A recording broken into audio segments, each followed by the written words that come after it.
I'm ready to go live. Going live. Because I almost wasn't here to go live, but here I am. Hi, guys. I'm live. What is going on? Wow. I made it. I didn't think I was going to. I didn't think I was going to make it today. But I did. So we're going to wait and see who's here and who is doing the things and stuff with the all that. Here's Kevin. We got Phil. Perry Bro. What is going on? How are you guys tonight? I'm sorry. Normally, you guys know I am the... Oh, Kathleen, how you doing? And Mike, you guys know normally I am like, if you're not 15 minutes early, you're late. But I just had to do the handoff with Sam with the boys, and she was a little bit late. And not her fault. Held up at work. Valid reasoning. But it kind of threw me behind on the timeline. So... here I am. Twitch. Aiden wants to build a gaming PC with me with the help of Dave, and then he wants to stream on Twitch. And I don't know, honestly, I don't know anything about Twitch. Kurt, are you recovering? How is your recovery going? Hello, Lincoln. So we've got some interesting stuff lined up for tonight. We've also got some unfortunate stuff to discuss.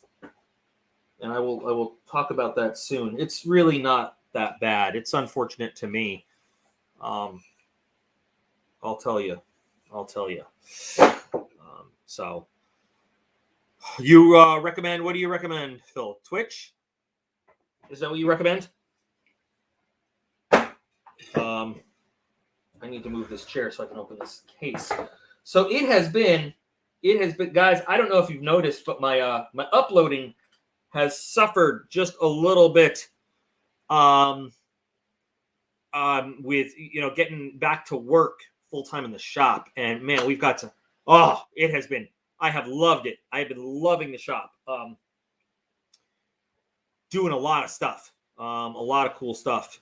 But man, it has been busy and I have been tired. And hey CD, how you doing? Glad to see you. Thanks for joining us tonight.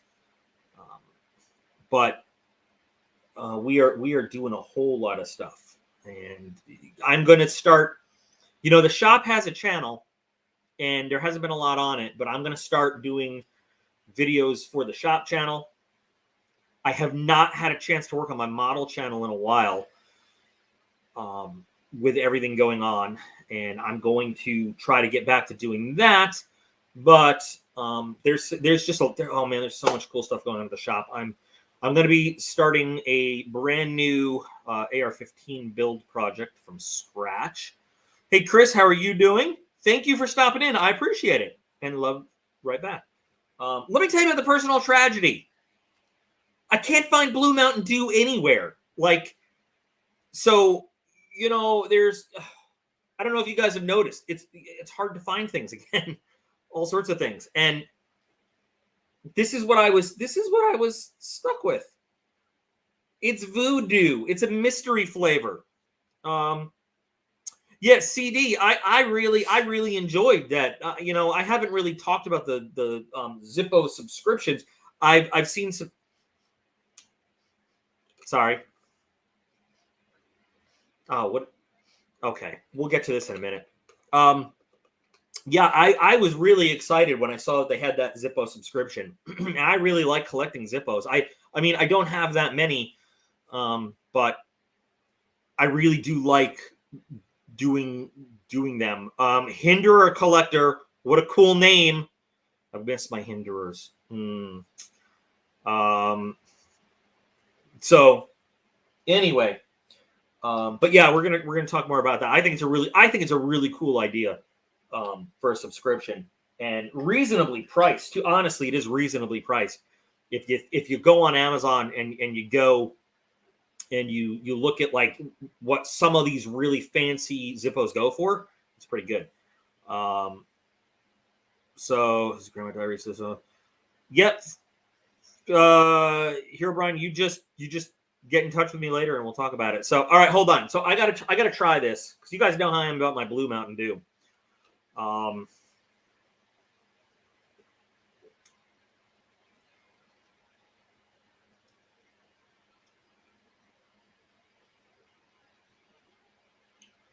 Sprees. That's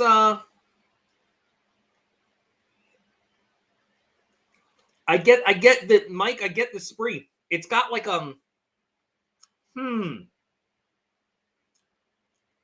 interesting. It definitely has a almost a yeah, I see where we're going. Hang on, I gotta show this. Yeah. You have a major shortage. Listen, on behalf of me, talking to somebody on behalf of Pepsi, what can I do to help? I need my Blue Mountain Dew. It is like crack. I love it. I love it. But thank you for filling in that I wasn't sure if it was like transportation or bottling or what it was, but I have not been able to find Blue Mountain Dew in a while. Yeah. So Tactical Ape, you love your trusty K4 Zippo. That's cool. So, all right. So we have seen, so we did the Zippo. I have them right here. I have all the Zippos here. What I love about Zippos too is that, so for like $9, $9, you can go to Walmart and in the checkout aisles, they have plain, I'm trying to find what it kind of looks like. They kind of look like this. They kind of look like this on both sides. This is a battle box when the battle box sent one day, but it looks like this on both sides. For $9, you can pick it up and you can customize the crap out of it, you know? And look, I did that 940 refurbishment, the fake 940. By the way, I have not heard from a winner. So if we don't hear from the two winners from that last giveaway by tomorrow, we're going to have to pick some new names. But, I tried to show with that redoing the 940 that you don't need fancy stuff in the shop. You don't need Cerakote, Hydrographics, all that stuff. You can get some simple model paint supply stuff and redo it. You know what I mean? And hey, Lions, how you doing? Thanks for stopping in. Like, you can do, it might not be as durable, but you can do some cool stuff all by yourself. With just a little bit of practice and a little bit of skill. So you can take some of the simple checkout line, just regular old things. Hey, Todd, what's up? And so I'm going to show you some of the ones that I did in the shop that are just based on those simple checkout line, $9 Zippos, right? And these ones were done with some of the fancier stuff that we have in the shop, but you don't need a can you do. Had to make the Mountain Dew joke, yeah. Peter, thank you. Peter is the most reliable, wanting to help out the channel guy in the world, and you know what, Peter, we're gonna have something special coming your way.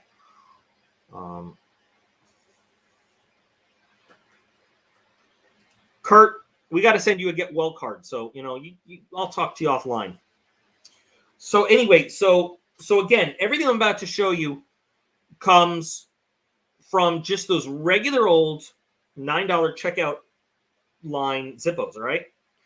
And so this one right here, so this is a custom mix color with what we call intercoat, metallic intercoat, and basically it's just the shininess. If you look on the inside, you can see it's just that plain, regular metallic color, right? And then I gave it a gloss coat, and then I used the laser to put the Zippo logo back on there where it normally would be. And I did that, I just did this one myself in the shop. Now, again, a little higher end materials to do it. You could easily do this, something like this, at home with a spray can. What you'd want to do is take like a coarse, like a green 3M scrubby pad and rough up, or I mean, you could do sandpaper, but you don't want to put like perceivable scratches in it, right? Because, Oh yeah, if you want to email me those, Kurt, I'll look at them. You don't want to put like perceivable scratches in there. You want it to have a nice smooth finish. So I sandblast this stuff at the shop to prepare the metal. But so you can take a green scrubby pad and just rough it up so that the coating, the paint, has something to stick to. And then what I do is I take just something that you can wedge. You gotta take this out. Gotta take this out, right? And then put something in there to hold this together. And I take a little tiny wire in there to hold it shut and hold it by. And then I do all the work on it, spray it and all this stuff. So you could do this with spray paint and then a gloss overcoat. You might not have a laser available to put that back on, but I mean, this is totally doable by anybody that wants to try. And you could have your own custom made stuff. You could even, like, you might not have stencils available or whatever. You could get like little stenciling letters. You know what I mean? Like at Michael's or Hobby Lobby, they sell little sticker letters for scrapbooking. You could use them as stencils. So you could put the lettering on there to say whatever you want. Put your first layer of color down, and then put those letters on there after it's dry. Spray your second color and then peel them off, and then you have stenciled lettering on there to say whatever you want. You know what I mean? So I do a lot of projects in the shop, and I show these videos, and a lot of people are like, "Ooh, that's so cool!" But I want you guys to know you can do this stuff. Like, it's very attainable with a little bit of practice. And the cool thing about the Zippos is they're really not that expensive to pick up a simple one and start trying stuff out on your own. And so anyway, so there's that one. What's another one? Now this one is Cerakote. So this one is a little bit more complicated. This one says fortune favors the prepared in Latin. And then I have my DocP logo on here. So this one is totally Cerakoted with a little camouflage 3-color scheme that I like to do. Can't remember the colors right now, but I have it. And then, that's lasered on. So I did this one. And then I think it always looks cool to mask off the bottom and then have that Zippo logo plate, shine through. I think that looks kind of cool. So I have this one. And what's another one?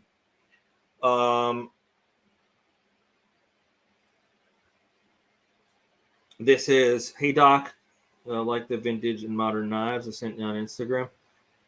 Yes, I did, David. This one came, I didn't make this one orange. This was an orange Zippo I found in the checkout line at Walmart. And this is another, so this is a motto that is from a couple different Air Force fighter wings. Fortune favors the bold. And this is one of the qualification badges I used to wear in the Air Force. And then DocP and then DocP. So this is all lasered though. That's all I did on this one. Just lasered it. And this came just the way it is. This one is Hydrographics. This is a Happy Wednesday. Did you get an update on you want to see? You want to see? Hang on, I'll show you. I will show you. We have had 0 updates since the 3rd. In transit arriving late. We have no idea. Monthly Knife Club, no idea where it is. The USPS got their hands on the package on the 29th. And arrived. Mine too. Arrived in Houston on the 29th at 3:54 a.m. And nobody's seen it ever since. Nobody knows where it is. Have no idea. Love to know where Monthly Knife Club is. At least I know it was shipped. And at least I know that mine is in the same place as yours, which points to a total USPS fuck up. So anyway, this is a Kryptek Hydrographics film. This isn't one of my finest dips, but just a simple one. I wanted to practice. Well, I don't think it got stolen, Phil, because mine and Daniel's both are, the same status. I don't think they both would have gotten stolen. You know what I mean? This is another one where I did, again, custom color, intercoat, and then I just lasered Patriot Armory coatings. Went a little heavy with the clear coat on this one. But oh, hey, good old boy. Welcome back. We've missed you. Again, custom color. And then this is called Naughty Flame, this Hydrographics. And this is kind of, I did this stuff when I was learning how to do hydrographics because I could, like I said, I could get these really cheap. And did that one. And then I didn't do this one. This was Bree. Bree did this for Sam. And this just shows you how fine detail that we can do, you know, with the laser plotter and all that stuff. So what Bree had to do this, because Sam was a big Legend of Zelda fan. So the first thing she did was she had to spray the rainbow thing for Majora's Mask, print out a stencil for Majora's Mask, put it on there. Then she had to spray the top coat color here, and then the intercoat. And then she did the Triforce, and then she actually by hand painted on the little Navis and the stars and everything. And this was also base coat and then stencil. So this is pretty cool. And then it's got Sam's name on it. It's just when Sam moved out, she left it. So that's what happened. And then this is, this is another one. Just black that I did. Fortune favors the prepared. This is Cerakote. Black Cerakote Elite.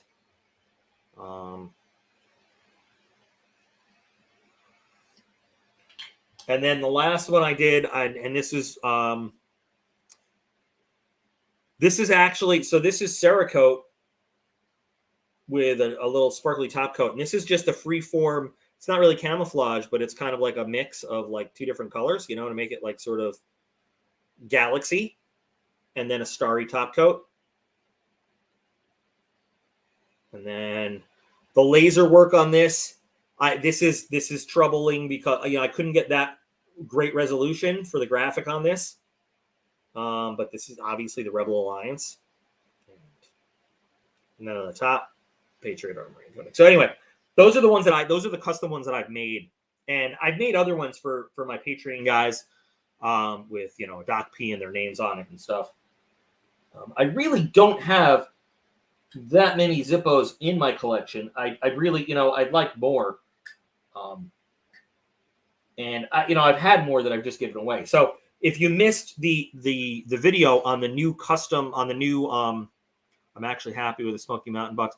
You know, I got to talk to Jason because I just haven't gotten that Smoky Mountain box.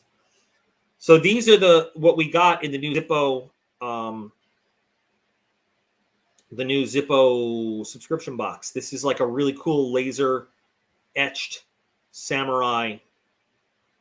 This is from the Zippo premium line. Oh, the A77 way. I haven't heard from you in a while. How are you doing, man? And then this one with this like 3D engraved plate. This is really cool. I might try to actually Cerakote the individual pieces on here.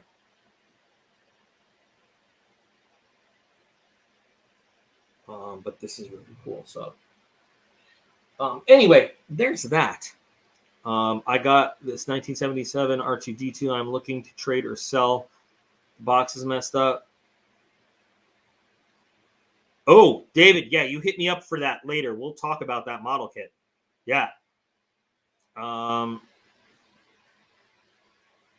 Yeah, hey, 77, I'm glad you're here too. Did anybody, just curious, catch another video that was accidentally made public for about 2 minutes today? Anybody? Just wondering. I accidentally made the wrong video public today for about 2 minutes and then switched it to the Zippo one. And I'm just wondering if anybody caught that.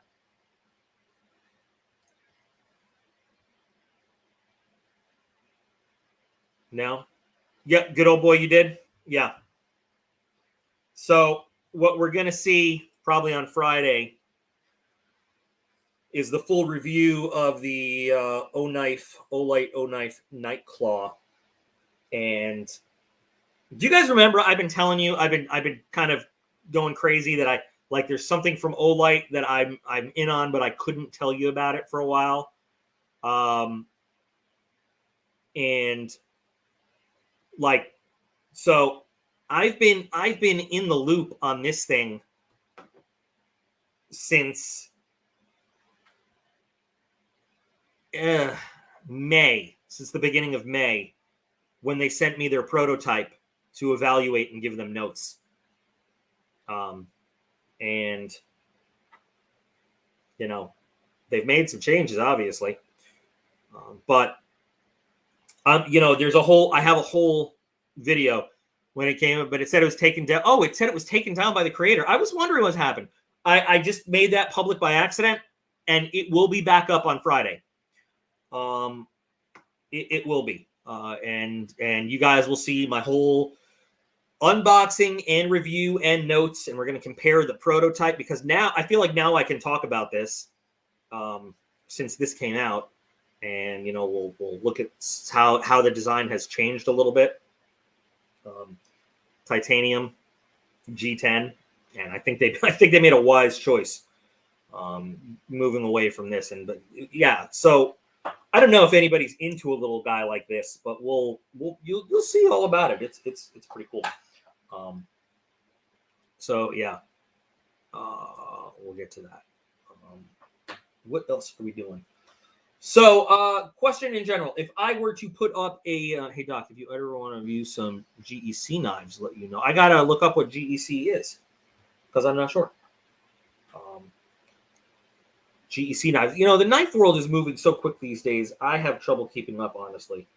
And I hate to say that, but there's just so much stuff that I can't even I need to get better at it and staying more active in the community. I want to show you guys something, by the way. I found one of the most important patches of my career.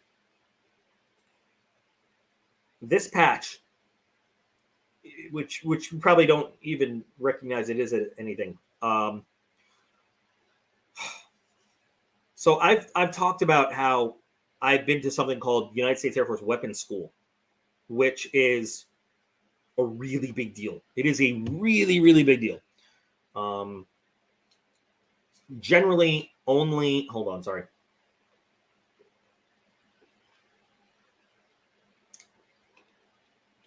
There's just something about it. I want my blue. Only now are there enlisted career fields that are actually going through weapons school. It is I can't compare it to anything else in the military. It is not on the same level as special forces and SEALs and Rangers in terms of that physicalness, but it is yes, Blue Mountain Dew is like crack for me. I need it. The Air Force's top operations level people go through weapons school. And that's where they make tactical experts and the Air Force's best instructors of weapons and tactics and experts in weapons and tactics. And to be an enlisted guy and chosen to go through there is a really big deal. And for a long time, because it's mainly in my class, there were 135 commissioned officers and 6 enlisted men split up in 2 different career fields, and that's it. And so this is the patch that we wore for a long time because they wouldn't let us wear the regular weapons school graduate patch. Now, the follow-on generation after me gets to wear that, like we fought for. They get to wear the same one the officers wear, all the pilots and everything. But I just found this. This is special because it's such a rare thing. in the Air Force. I was in the history of weapons school, I was the 95th enlisted graduate, which is a really big deal, guys. Weapons school has been going since the 50s. Our program started since 2002, 2001 or 2002. And in 2015, I became the 95th enlisted graduate in the history of the school. So yeah, like to find, and this was hidden away somewhere. And so this is, we'd wear this patch on our uniform to show that we were the real deal, It was the hardest 6 months of my life, in terms of mental, emotional, and physical too, because like you're going on like 3 days of no sleep and just mission after mission after mission after mission, and anyway, I'm really proud of this patch. I wanted to show it to you guys because no one has it anymore. No one's earning this anymore. This is like a piece of history now, and it's a really cool, unique patch. And what's really awesome too is that you wear it on your uniform, the same place that the officer graduates wear the weapons school graduate patch that everybody knows. But, I can't tell you how many times I got stopped on a base with some colonel going, "What is that on your uniform?" And me saying, "It's a weapons school graduate patch." And then them saying, "What are you talking about? You're wearing stripes." And then I get to say, "Yeah, I noticed you got a weapons school patch. When you were working with Clubhouse." That's our call sign. It's like, "Oh yeah, Clubhouse. Oh, I love Clubhouse." Yeah, I'm a Clubhouse graduate. Anyway, so that's the I love me part of the show. He's not here, but CB Tactical, guys, I got to tell you, this Fusa from Concept, I absolutely love this knife. This, whether you want to call it a double detent or a slip joint, I guess it isn't really technically a slip joint. I called it a slip joint before. It's a double detent because it detents closed. Yeah, well, Kurt, that's the point. It's supposed to mimic the worst. It's supposed to put you in that role of, yeah, that's what it is. It's and the mission planning and the academics and the briefing and the debriefing and the just everything you do is wrong. Everything you do is wrong. There's no right answer for like the first 3 or 4 months. There's just no right answer. You're wrong. Even when you're right, you're wrong. But anyway, this is such a cool knife. I absolutely love it. And because it doesn't lock, now I know that we have the one-handed operation, which is going to, there are countries where you can't have a knife that you can open with one hand, which I think is absolutely ridiculous. But because it doesn't, technically it does not lock open, this would be fairly world legal. I got to tell you guys, I am so appreciative that he got this for me. And hey, it's 2A. I know. Tell me, give me a report. How's the light and the knife working out for you guys? Did we make good choices there? I hope we did. Yeah, guys, the Fusa is this is such a great EDC piece. I cannot tell you how thrilled I am. And this, like, so I have where is it? In the shop. This because I love this knife for like heavy duty use. The Maximat Steel Manix 2. So this is what I carry in the shop more often than not. And I abuse it. But for just walking around, this is an amazing EDC piece. Everything about it is just phenomenal. And I highly recommend picking up one of these if you get a chance. Also, to that effect, this never ceases to amaze me. The Shift OTF, I absolutely love this. I cannot break this thing. And I sit with it and I just mess with this over and over and over. And a good number of you folks out there have used my link and my code And that's awesome because that helps this channel out. But I'm glad you guys are getting in and saving money on it too. And people have been messaging me and telling me how happy they are with this knife. And I've heard from more than one person that they're like, yeah, this is bumping out the Benchmade OTF that they have. Or somebody said it's more reliable than their Microtech. I can't wait to see what Axial comes out with next. American-based company, made in the USA. They don't just like import parts from China and put it together. This is a really, really good knife. I really encourage you guys to look up the video on it and check it out. I absolutely love it. Love it.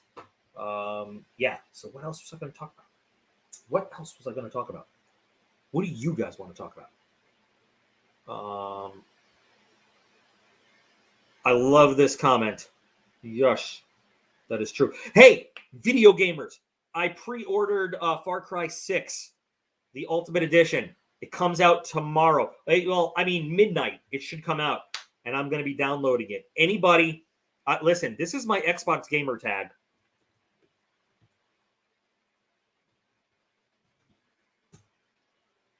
My gamer tag's in here. Anybody that's into the whole Far Cry series, what?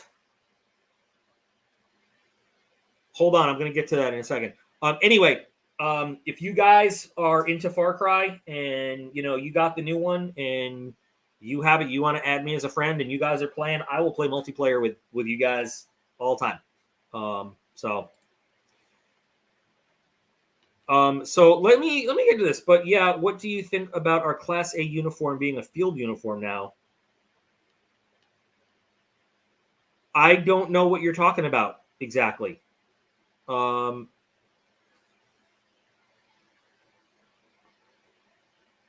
do you think about our Class A uniform being a field uniform now? I don't know. For scouts anyway, you're talking to the guy that used to do anything and everything to get out of wearing a dress uniform at any point. I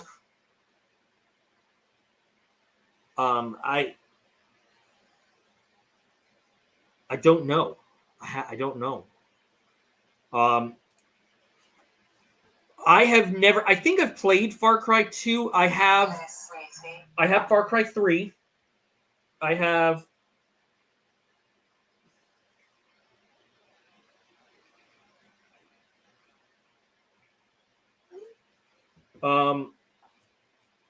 I have I finished New Dawn. I finished 5. I finished 4. Now I'm playing 5 all over again, and I got the Pagan Min skin, so I can run around in Far Cry 5 just like Pagan Min. Yeah. So I really like it. Far Cry 2, you have to manage malaria. Well, I'm glad that I don't need to do that. But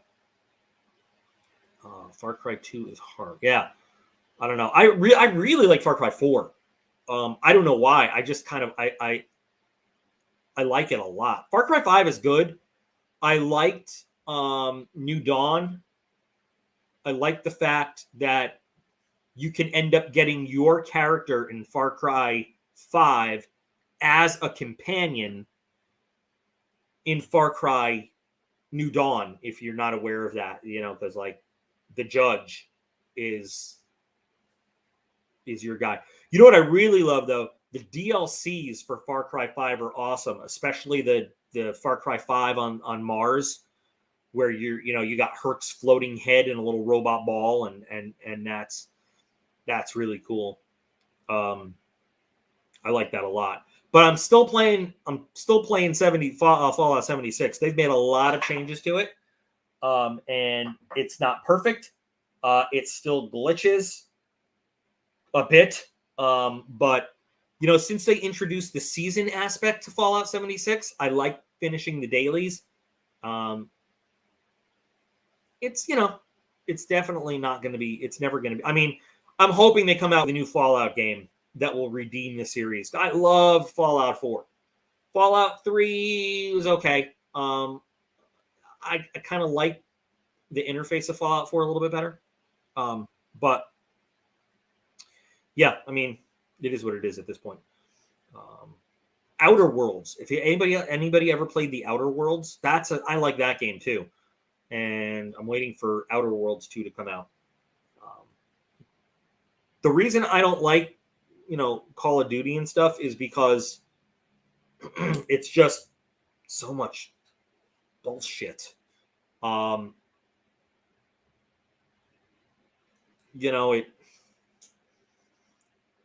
It's just crap. The fourth horseman. The fourth horseman. I can English good. How are you, horseman, tonight? Yeah, you know what, Peter? I would love if they would let you do co-op in the Outer Worlds.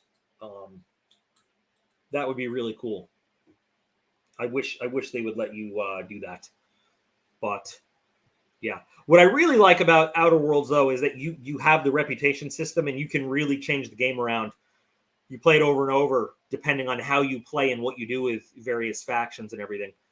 I never finished New Vegas. I don't know why. I never actually finished it. I did think it was very funny that they had like a Roman legion involved in it. But yeah, I never got to it. There's a game that I found on Game Pass called Breath's Edge, which I think was originally a Russian game, where it's basically you in the wreckage of your spaceship and you have a chicken. And like that's your item. You can use the chicken to like do various things in the ship. It's really kind of interesting. But it's a different kind of game. It's a very different kind of game. There's no big combat or anything. It's like just trying to survive. But it's a cool game. It is a cool game to get involved with. I recommend trying it, but extra high protein stuff, fruit flavor. No. Wait, you can download it now? Is it available already? Then I gotta go check. I haven't been on Xbox since I got home. But I'm gonna check it because I need to check. I have not played The Last of Us. I played. Hey, Aaron, how are you doing? Welcome. I played Metro's Last Light, which I kind of enjoyed. But there I was playing it. Aiden was sitting next to me, and then all of a sudden, bam, big titty naked stripper grinding on me in a subway car. So that was, Oh, I don't have Ubisoft Plus. I'm gonna have to wait till midnight, I guess, to download it. So, yeah. I like Metro. It was a really interesting game. It was a cool game. What else? I did not like Doom 2016 or whatever that was, the new Doom. I wasn't into that. I liked the original Doom. That was fun. I'm trying to think of what other shooters. What I liked? I liked the original Call of Duty. Like the ones that don't make it crazy. I like the ones where you're actually you're campaigning through World War II. You know what I mean? I liked those ones. I'm not a big multiplayer,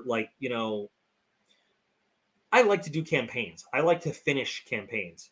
I have not tried Overwatch. No, I haven't. I like to be able to be involved in a storyline and missions and stuff like that. Wolfenstein, yes, and I played the new Wolfenstein on Game Pass too. But so I like the Call of Duties where you have missions to go through and a storyline and stuff, and those to me are a lot of fun. But the ones that are just basically free for all battle royales, I'm not that into, because it's not there's no story in it. It's just, shoot until somebody sneaks up behind you and blows your head off. And Battlefront, Star Wars Battlefront, I like. And I tried. What's that new TIE fighter? There's a newer TIE fighter game. It's like a pilot game. You fly for the Alliance, and for Titanfall 2 does have a good story. Yeah, I played the campaign. I really liked it. Aiden likes to play the multiplayer with Darren and my little baby sister-in-law Holly. Is it Rogue Squadron? It might be. Is that the newest one? Because I remember I liked Rogue Squadron. There's like a brand new one. And it's I don't know if it's like, I remember Rogue Squadron on like Nintendo 64, but this is a new one we played on Xbox, and it's I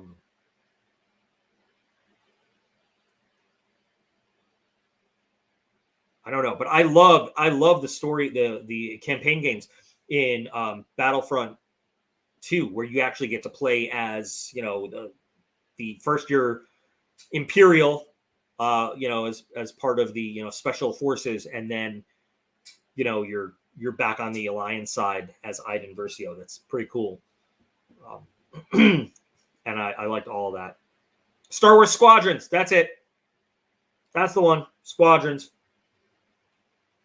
Thank you, Daniel. Yeah, that one is okay. I'd rather do the flying stages in Battlefront 2, though. And again, sure. So then it's battle royale, free for all. But I don't mind that as much, because I don't know. I don't know why I don't mind it as much. But Aiden plays the Rainbow Six multiplayer one, where you're like, was it Rainbow Six Siege, where you're like SWAT dudes versus terrorists? And he, like I said, he plays Titanfall with Holly and Darren all the time, and World War Z, which I'm still pissed off that they changed the movie so much from the book. So, that's crappy.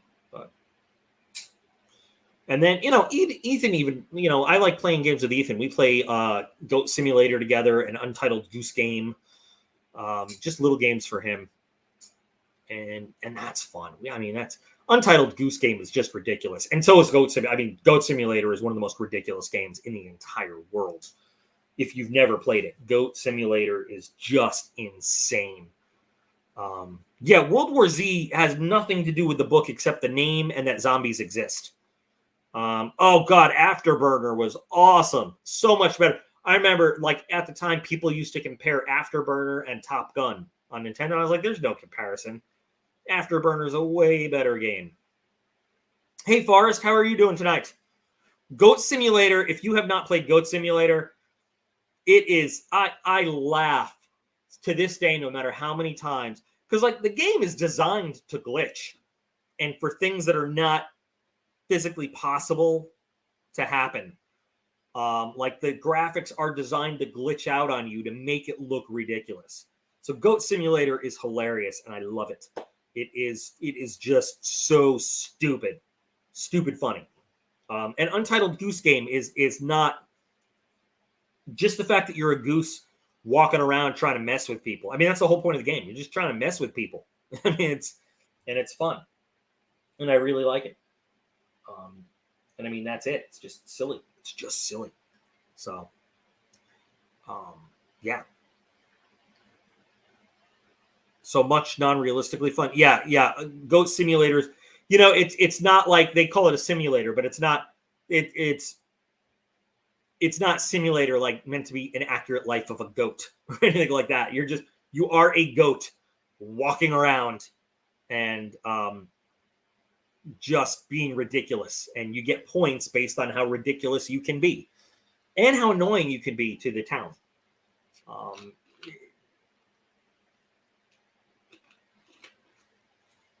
I keep drinking this and hoping it's going to get better, but it doesn't. It doesn't. So, But if you haven't tried Untitled Goose Game or Goat Simulator at least once, I highly recommend you just give it a try. Just like Peter said, a Goat Simulator for most people, I'm sure, gets old real quick. Give it a try, laugh at it, and then just move on from there. Because that's all it is. So, with our last 15 minutes, what do you guys want to talk about? Let me ask you a question. Would you folks be interested in watching me? I'm not a gun expert. I'm not. I am not Demolition Ranch at all, or anybody else like that. But would you guys be interested in watching me do my AR build that I'm going to be doing in the shop? Do I do anodizing in the shop? No. I do heat oxidation. I do the blowtorch stuff. Yeah, like Demo Ranch with their infinity billion subscribers is going to want to work with little old me. So I'm starting with a Stag Arms, lightweight upper and lower, completely empty, nothing else in. Completely empty. And I'm going to start. Literally from scratch. The lower, if you're familiar with an AR-15 or you're not,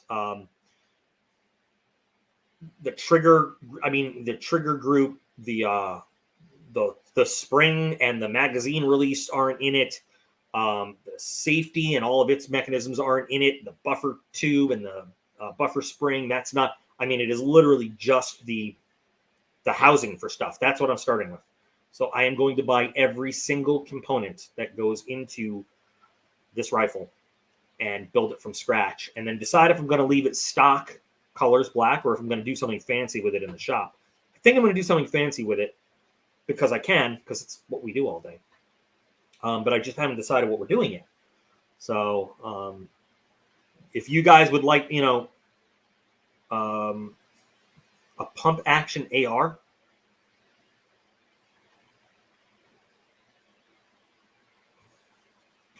Peter, this is a good question. I know people like to lighten up their triggers and all that stuff, but you got to remember, I have all my training. I just want to say I really appreciate that. Thank you. But the credit goes, honestly, to the U.S. government who taught me how to be an instructor. And so I appreciate it, but I got to say, that's it. What was I going to say? Oh, yeah. Answered Peter. Remember that all my firearms training really comes from what I learned in the military. So I like a very stock trigger setup because that's what I am most comfortable with. So I don't try to lighten it. I don't try to, I don't go for I know a lot of people like a 2 to 3 pound trigger setup and everything to make it easier. But my muscle memory works with the standard drop-in, trigger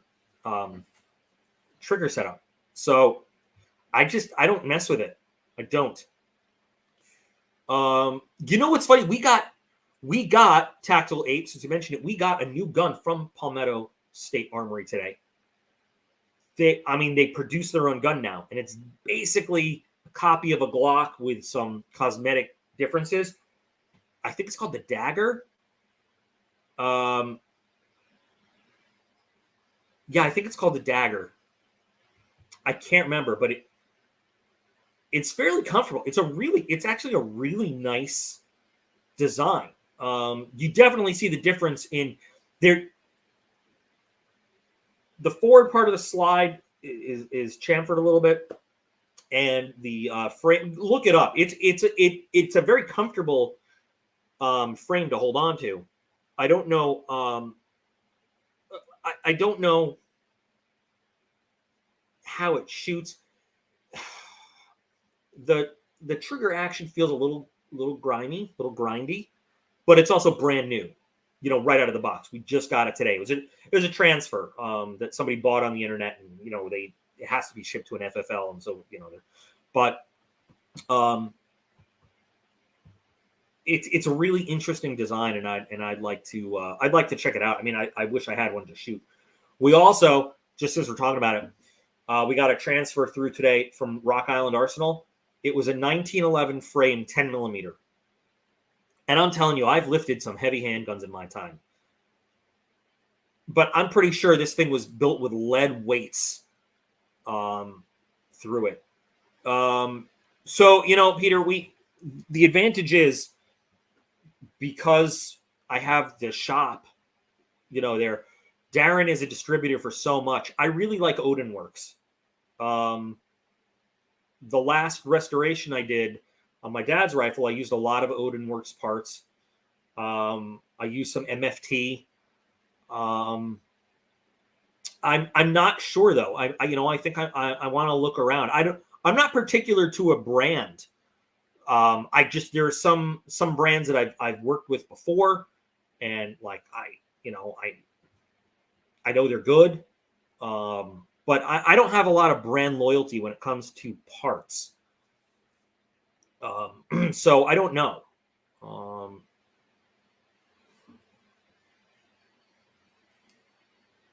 I'm probably not going to that gun show. We used to, as a shop, we used to go to the Oaks show and set up some stuff, but we don't have time to go to the shows anymore, unfortunately. But last year we went to the Oaks, or not last year, but like the year, was it the year before that? I don't know, but yeah, I've been to that one. We're probably not going. Like I said, since Darren is a distributor, we can like so many different brands. We can get stuff pretty much at cost, at like wholesale distributor prices. So I'm probably just going to order whatever I want through him and go. I haven't decided if I'm going to go SBR or pistol yet. And, I'll pay the $200 for the tax stamp for the SBR if I have to. I think that I'm just going to throw this out there. The whole difference between a pistol and an SBR or whatever, it's an arbitrary, ridiculous, political, stupid, just stupid. Just stupid. I was messing with a guy's AR pistol that we were coding and working on in the shop, and the brace that he has, it's a stock that's called a brace. It's ridiculous, the ATF and their arbitrary rules of what is this and what is that.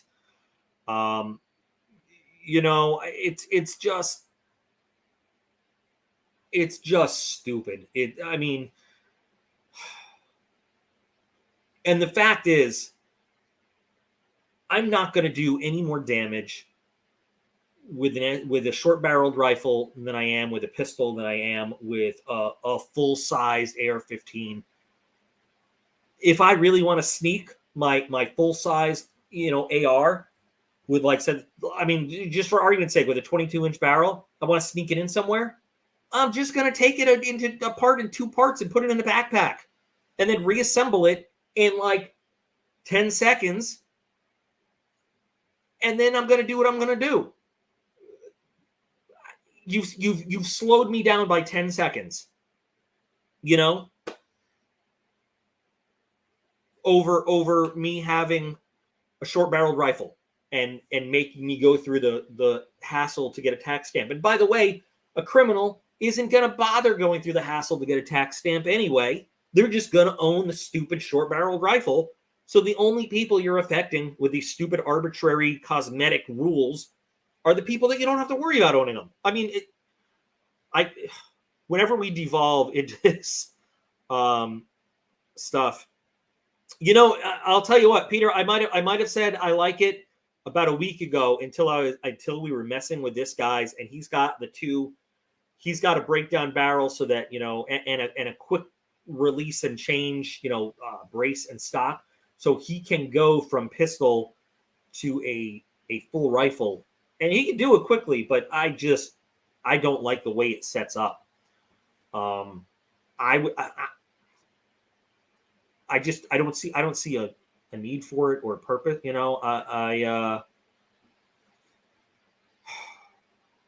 I don't know. And I've seen folding AR stocks, and I think that they just add a little bit of unnecessary weight. I don't like the way they look, and I don't like the way they feel. I think the whole point of a folding stock is, the fact, like, you can get one shot off with it folded. And then, if you've ever seen the way a folding AR stock works, they're paying criminals to not do crimes. I guarantee you the criminals are taking the money and doing crimes anyway. I have not seen that, though. That's ridiculous. That's extortion is what it is.